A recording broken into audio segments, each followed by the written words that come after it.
Imagine this, a dinner table where laughter fills the room, yet one person sits quietly, nodding along, smiling at just the right moments. They never interrupt. They never disagree. When asked their opinion, they defer. Whatever everyone else wants is fine with me. To an outsider, they seem pleasant, agreeable, perhaps even wise in their restraint. But look closer. Watch the way their fingers curl slightly around the edge of their plate. Notice how their smile doesn't quite reach their eyes. See the imperceptible tension in their shoulders, as if they're bracing for something that never comes. This person has spent their entire life perfecting the art of disappearing while remaining visible. They are there, but not really. Present, but absent. They speak, but their words are echoes of what others want to hear. And the most unsettling part?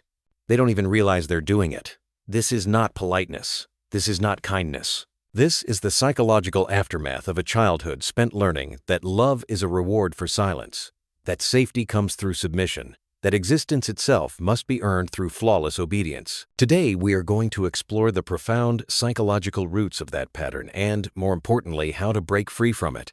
Stay with me until the end of this video, because the final revelation might completely change how you understand yourself and the hidden forces shaping your behavior.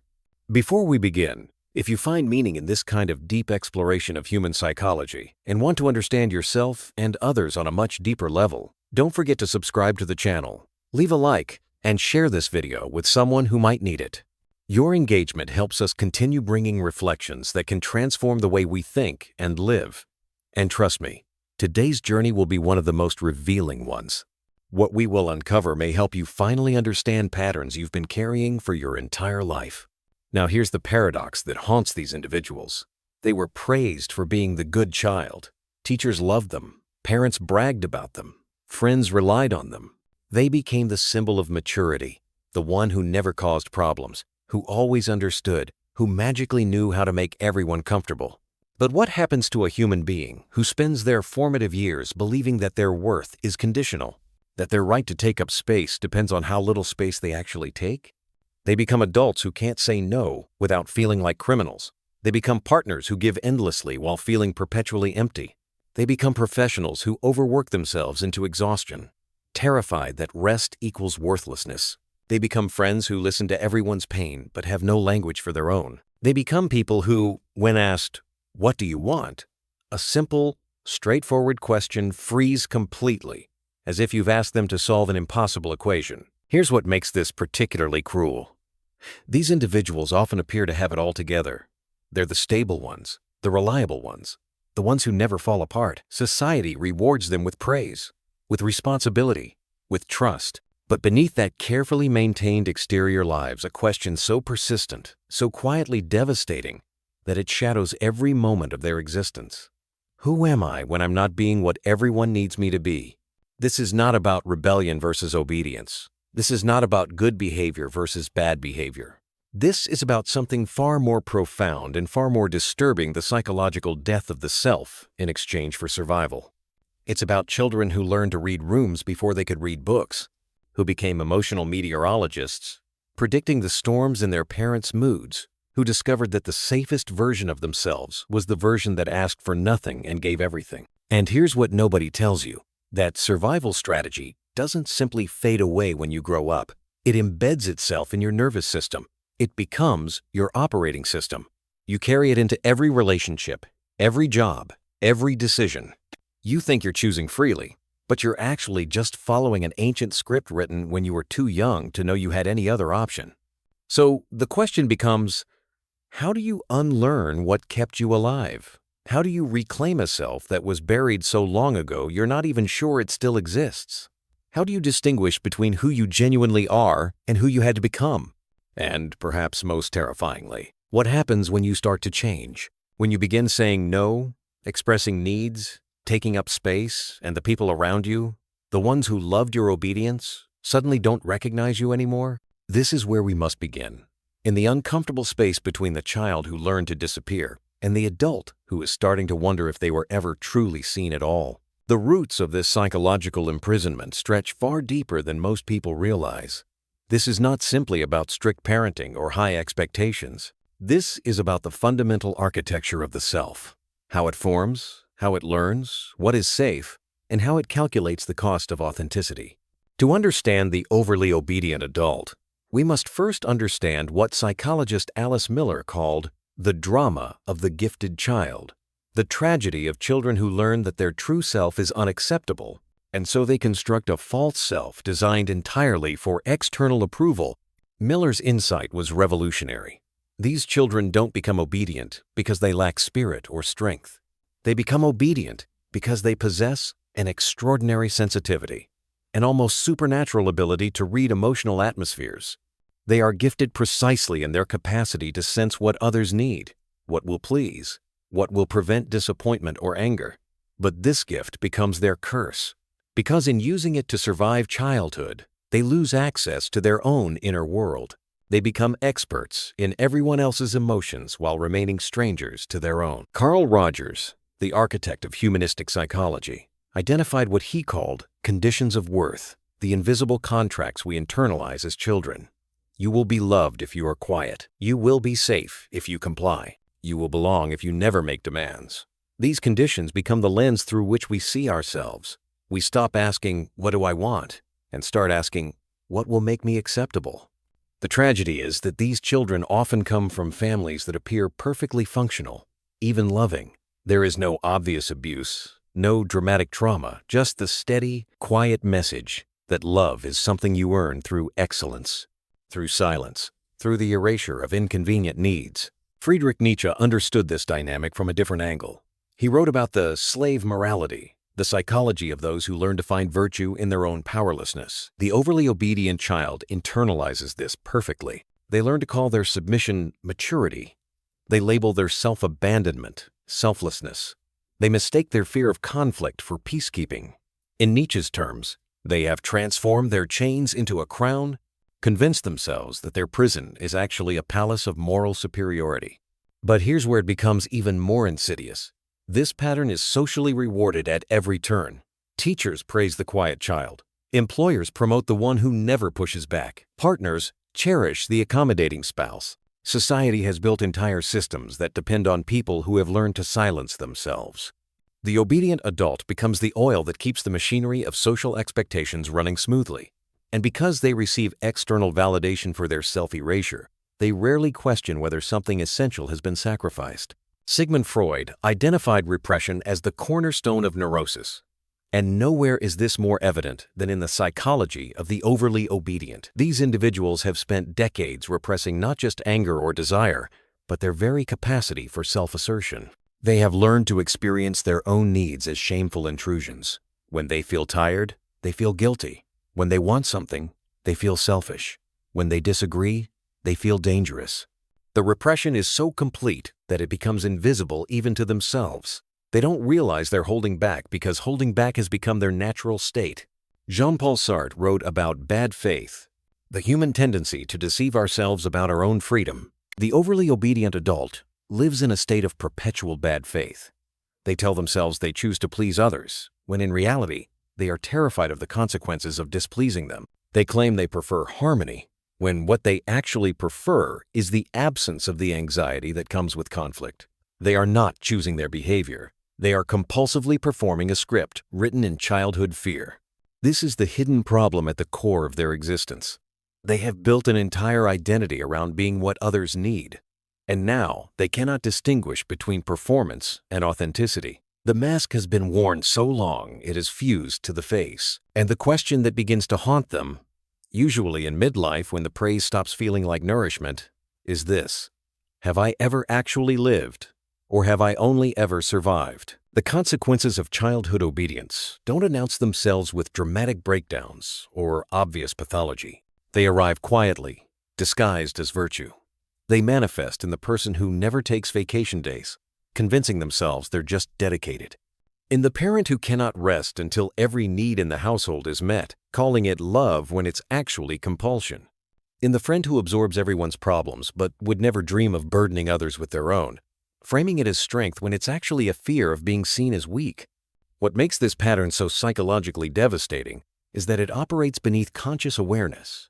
The overly obedient adult doesn't wake up and decide to abandon themselves. They simply continue executing a survival program that runs automatically in the background of their psyche. Neuroscience has revealed that our nervous system stores procedural memories, patterns of response that become hardwired through repetition. The child who learned that compliance equals safety develops neural pathways that fire automatically in the presence of potential conflict. Before their conscious mind can evaluate a situation, their body has already begun the familiar ritual. Soften your voice, adjust your posture, search for the response that will prevent disapproval. This is what Gabor Mate calls the cost of hidden stress, the price we pay when our external presentation contradicts our internal reality. The obedient adult's body becomes a battleground between authenticity and performance. They smile while their jaw clenches. They say yes while their stomach knots. They appear calm while their heart races. This chronic disconnection between inner truth and outer expression doesn't just create psychological distress, it manifests in physical symptoms: chronic fatigue, digestive disorders, autoimmune conditions, persistent anxiety, the body keeping score of every suppressed truth, every swallowed objection, every need dismissed as inconvenient. But perhaps the most insidious consequence is what psychologists call learned helplessness, the belief that one's actions cannot change one's circumstances. The overly obedient adult has spent so long adapting to others' expectations that they have lost touch with their own agency. They experience life as something that happens to them rather than something they actively shape. When asked what they want, they genuinely don't know. Not because they're being evasive, but because the neural pathways connecting them to their desires have atrophied from disuse. They have become so skilled at reading external cues that they've lost the ability to read internal ones. Consider the cognitive distortions that become their default mode of thinking. They catastrophize rejection, believing that one disagreement will destroy a relationship entirely. They engage in black and white thinking, convinced that if they're not perfect, they're worthless. They overgeneralize, turning one instance of disappointing someone into evidence that they are fundamentally disappointing. They personalize everything, assuming responsibility for others' emotions and behaviors. These are not random thinking errors. They are the logical conclusions of a mind trained to believe that love is conditional and safety requires constant vigilance. The social consequences ripple outward in ways that seem contradictory. On one hand, these individuals often have many relationships. They're the ones everyone calls, the reliable friend, the go-to person. But on the other hand, they experience profound loneliness. Because what good is being surrounded by people if none of them know who you actually are? They are loved for their usefulness, appreciated for their accommodation, valued for their lack of demands. But their essence, the raw, unfiltered, occasionally messy truth of them remains unseen, perhaps even by themselves. In their professional lives, this pattern creates a particular kind of hell. They become the employees who cannot delegate, who work through lunch, who check emails at midnight. They rise through systems that reward self-sacrifice. But they pay for it with their health, their creativity, their capacity for joy.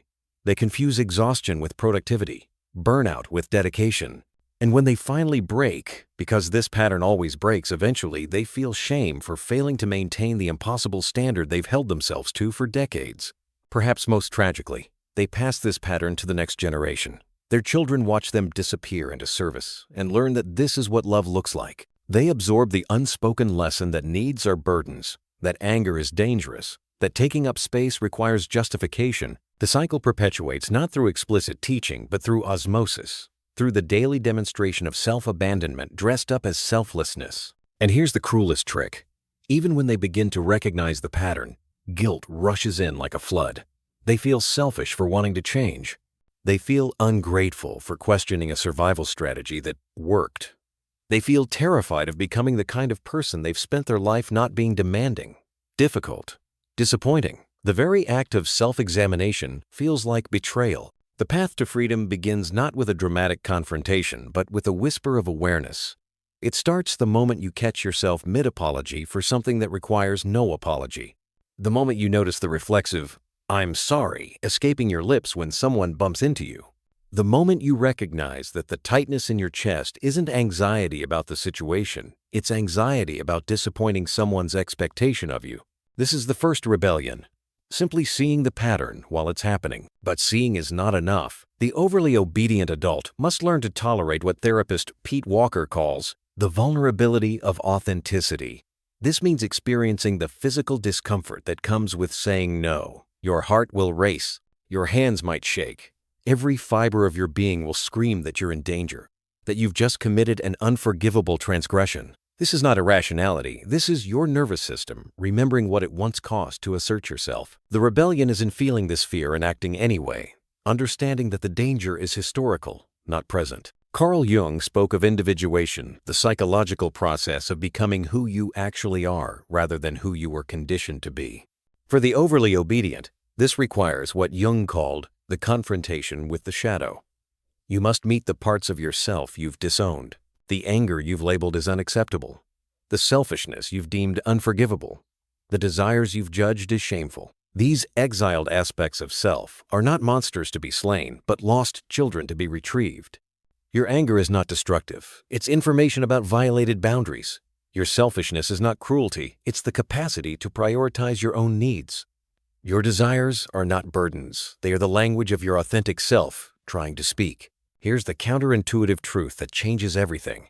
Guilt is not a reliable moral compass. For you, guilt has become a conditioned reflex, not an ethical guide. It fires not when you've done something wrong, but when you've done something different. Every time you set a boundary and guilt floods in, ask yourself, have I actually harmed anyone, or have I simply stopped harming myself? This distinction is crucial. You have been taught to experience self-care as selfishness, self-assertion as aggression, self-respect as arrogance. The rebellion is in challenging these equations. Viktor Frankl, who survived the Nazi concentration camps, wrote that between stimulus and response, there is a space, and in that space lies our freedom. For the overly obedient adult, this space has collapsed. Someone asks for something, and they say yes before they've even registered what they're agreeing to. The practice is to insert pause into this automatic sequence. When someone makes a request, instead of immediate compliance, practice saying, "Let me think about that and get back to you." This simple phrase creates the space where choice becomes possible. The practical work of breaking free involves 3 essential practices. First, radical self-honesty. Begin keeping track of every moment you say yes when you mean no, every time you adjust your opinion to match the room, every instance you prioritize another's comfort over your own truth. Write it down. The pattern will reveal itself with uncomfortable clarity. Second, micro-rebellions. Start small. Say no to something minor. Express a preference. Disagree about something low stakes. Let someone be briefly disappointed without rushing to fix it. These small acts are the gym where you build the muscle of authenticity. Third, finding your voice. Practice saying I statements. Not don't you think, but I think. Not maybe we could, but I want. Not I'm sorry, but simply stating your truth without apologetic preamble. Expect backlash. When you begin to change, the people who benefited from your obedience will resist, often unconsciously. They may call you selfish, say you've changed, express hurt that you're not yourself anymore. This is the critical test, because what they mean is, you're no longer the version of yourself that served my comfort. The rebellion is in recognizing that their discomfort with your authenticity is not your responsibility to manage. You are not abandoning them, you are finally arriving at yourself. History offers powerful examples of those who broke free from conditioning. Philosopher Arthur Schopenhauer spent years being shaped by his domineering mother's expectations, before finally breaking away to develop his own philosophy. Writer James Baldwin fled to Paris to escape the crushing expectations of American racism and his family's religious demands, finding his voice only when he gave himself permission to be free. What these figures understood is that freedom requires exile, not necessarily physical, but psychological. You must be willing to leave behind the person you were taught to be. Here is the truth that changes everything. The revelation that makes sense of the entire journey. The opposite of obedience is not rebellion. It is authenticity. And authenticity is not something you achieve. It is something you remember. You see, rebellion is still a reaction. It is still defined by what it opposes. The rebellious child is just as controlled by the parent's expectations as the obedient one. They simply respond with defiance instead of compliance. Both are trapped in the same dance, just playing different steps. But authenticity transcends the entire game. It says, I am no longer interested in proving anything to you, nor am I interested in rejecting you to prove something to myself. I am simply here as I am, without apology and without aggression. This is the paradigm shift that the overly obedient adult must grasp. You were never broken. You were adapted. Every pattern you developed, every people-pleasing behavior, every reflexive apology, these were intelligent responses to your environment. You read the conditions around you with extraordinary precision and calibrated your behavior to maximize safety and love. This was not weakness. This was survival genius. The problem is not that you developed these patterns. The problem is that you're still running software designed for a childhood that no longer exists. Carl Jung said something profound. Until you make the unconscious conscious, it will direct your life, and you will call it fate. For decades, you have been living out a script you didn't know you were following. You thought you were choosing to be kind, but you were compulsively avoiding conflict. You thought you were choosing to be helpful, but you were desperately trying to prove your worth. You thought you were choosing harmony, but you were simply terrified of rejection. Now, with awareness, everything changes. The same behaviors might sometimes remain, but they are no longer compulsions, they are choices. Here's the liberation hidden in this realization. You do not need to become a different person. You need to become more fully yourself. The gentleness that was once your cage can become your strength when it's chosen rather than imposed. The empathy that was once exploited can become your gift when you extend it to yourself first. The sensitivity that made you hypervigilant can become wisdom when you're no longer using it purely for self-protection. All the qualities that made you the good child are still valuable. They simply need to be freed from the prison of fear and placed in the service of authenticity. Søren Kierkegaard wrote that the greatest hazard of all, losing oneself, can occur very quietly in the world, as if it were nothing at all. This is what happened to you. You lost yourself so gradually, so completely, that you didn't even notice. But here's the beautiful paradox. The fact that you feel the emptiness, the fact that something in you knows that something is wrong, that itself is proof that your authentic self still lives. That ache, that restlessness, that quiet voice, asking, is this all there is? That is your soul refusing to die. That is the part of you that was never fully silenced, calling you home. The final truth is this. Freedom is not the absence of fear. Freedom is acting in alignment with your truth, despite the fear. You will probably always feel some anxiety when you set a boundary. You may always experience a flutter of guilt when you prioritize yourself. The difference is that you will no longer let those feelings be your master. You will feel them, acknowledge them as echoes from your past, and then act according to your present reality, not your historical programming. What does this look like in practice? It looks like waking up one morning and realizing you've said no 3 times that week without spiraling into shame. It looks like sitting in discomfort when someone is disappointed in you and not immediately rushing to fix it. It looks like discovering, to your surprise, that the people who truly love you don't leave when you become real. They move closer. It looks like the slow, steady cultivation of a relationship with yourself, learning your preferences, honoring your limits, speaking your truth, not perfectly, but progressively. You begin to notice something miraculous. The more authentic you become, the less exhausting life feels. Because you're no longer maintaining the elaborate performance of the false self. You're no longer tracking everyone's emotional weather, no longer calculating every response, no longer editing yourself in real time. You're simply present. And presence, it turns out, is the most restful state a human being can inhabit. There will be losses. Some relationships will not survive your transformation. Some people will fall away, unable or unwilling to relate to the real you. This is grief, and it is legitimate. But here's what you gain. You gain yourself. You gain the capacity for genuine connection, because now when someone loves you, they're loving the actual you, not the performance. You gain creative energy, because you're no longer spending it on self-suppression. You gain the ability to experience joy without guilt, rest without justification, desire without shame. The philosopher Alan Watts once said, "Trying to define yourself is like trying to bite your own teeth. You cannot figure out who you are through analysis alone. You discover who you are through the courageous act of being. Every time you speak your truth, you meet yourself. Every time you honor a boundary, you recognize yourself. Every time you choose authenticity over approval, you become more real." So here is the final invitation, the ultimate realization that this entire journey has been building toward. You are not obligated to be the person you were yesterday. You are not imprisoned by the patterns of your past. You are not required to continue betraying yourself to maintain the comfort of others. Every single moment offers you the opportunity to choose differently.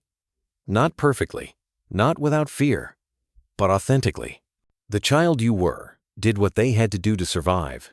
They were extraordinary in their adaptability, their sensitivity, their willingness to become small so the family system could function. Honor that child. Thank them for getting you this far. And then, gently but firmly, tell them, I've got it from here. You don't have to keep everyone happy anymore. You don't have to earn love anymore. You don't have to be perfect anymore. You can rest now. I will take care of us. I will speak our truth. I will protect our boundaries. I will allow us to be seen, to be flawed, to be beautifully, messily, unapologetically human. This is not the end of discomfort. This is the beginning of a different kind of life, one where the discomfort comes from growth rather than suppression, from expansion rather than contraction, from becoming rather than hiding. And that, finally, is the difference between surviving and living. You have spent enough time being good. Now, it is time to be real. And real, it turns out, was what you were always meant to be.